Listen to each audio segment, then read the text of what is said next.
كيفاش مزيان؟ الو، السلام عليكم. اهلا بيك، وينك عشويش؟ بس اخويا شبيك تخلق فيها دي؟ شبيك تخلق فيها؟ باش نقول لك حاجه. انت على حكي كنت مع طارق مكي. تزيد. يا كنت في الجيم ريبوبليك سيريال. ريق الميكرو بتاعك. مرحبا يا اخي. لا الحسب الكرالي التونسي اللي حسب جديد انت تحسوها. هاي اسمع، انت كنت مع طارق مكي. مع شكون؟ مع طارق مكي جيم ريبوبليك. احنا دخلنا مع طارق المكي يعني قعدنا مع طارق قبل الثوره 6 شهور قبل الثوره. اظن 14 جانفي. انا قديم معاه، انا في 2008.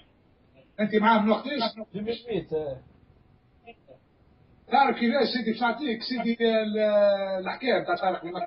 اه طارق المكي من هبط لتونس ولا يخدم تحت سيدي عمار، اه تحت الحبيب الصين، اه ولا معناها اداك في بون. طارق بن عمار اللي كان في كندا مش هو طارق بن عمار تبع الثوره. اه بون فما ياسر عباد هربوا عليه.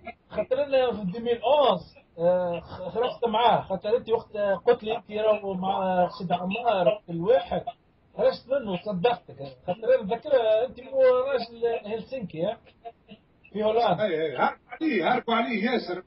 طارق بن عمار كان شد فيه طريق المستقيم، اه شايف ريقل وما تلقاش الحكومه يقعد شعبي كبير ياسر. اللي دخل ولا يعمل هذاك ان يكون يعمل ثوره مضاده ولا معناها مانيبيوليه من المؤسسه العسكريه ومن اه المؤسسه الامنيه. اه تسمع فيها؟ فهمت كيف.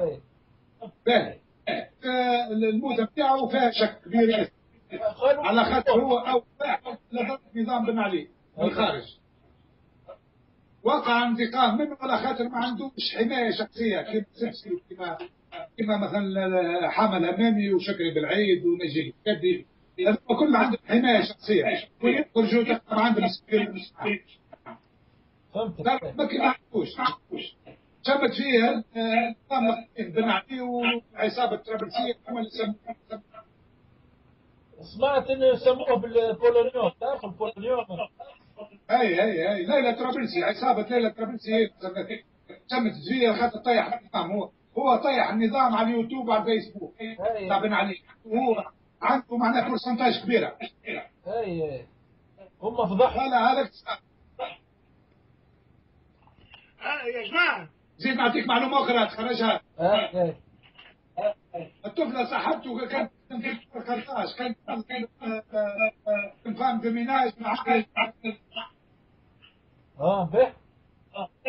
هذيك اللي تكلمت في الفيديو. صاحبته قالوا صاحبته هي قصر ياسر في حمامات ولا في كرتاج؟ في حمامات. حمامات اوكي. به. شكون شو اسمه هذه؟ والله ما نعرف اسمها، صديقة واحد حسب معلومات جاتني قال لي رياض الطفلة هذيك اللي تكلمت تعرفوها بالكدا كانت تخدم تنظف فام دي شامبر في القصر نتاع ليلى في الحمامات تاع بن علي.